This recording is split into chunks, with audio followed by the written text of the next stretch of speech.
Araw sa Palengke. Kwento ni May Tobias Papa. Guhit ni Isabel Rojas. Bayong. Ito ay isang bayong.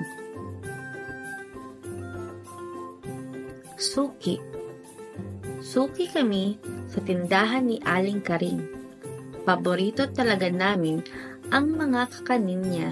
Kaya tuwing Sabado, dumadaan kami doon para bumili. Hindi kumpleto ang aming Sabado kapag hindi nakakain ng kakanin ni Aling Karing. Kakatuwa. Kakatuwa ang itsura ng bag na nakita namin. Ang zipper nito ay nasa ilalim. Ang hawakan nito ay gawa sa straw. Sa malayo, mukha itong mukha ng tao.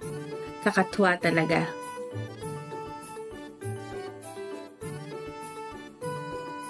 Ngayong araw na ito, maaga akong gumising. Inaantok pa ako nang bihisan ako ni nanay. Sasama ako sa kanya. Araw ng palengke ngayon. Makinig ka ng mabuti, sabi ni nanay. Humawak ka sa akin ng mahigpit ha, para hindi ka mawala at hindi pwedeng magturo ng ipabibili. Opo nanay, pangako po, sabi ko. Tig-isa kami ni nanay ng bayong. Ang bayong ni nanay ay malaki at makulay. Ang bayong ko naman ay maliit at kulay dilaw.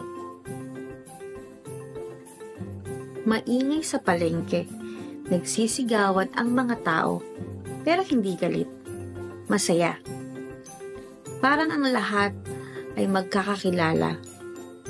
Suki, Suki! Bili ka na sa akin, Suki!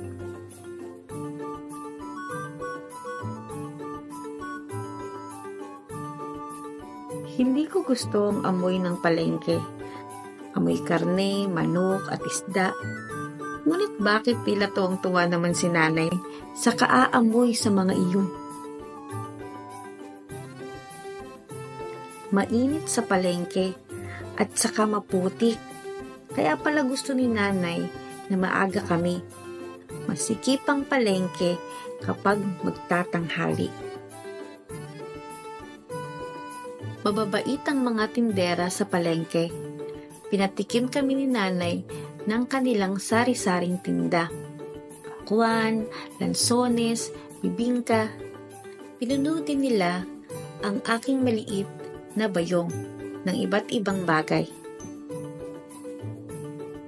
Maraming nakikita sa palengke.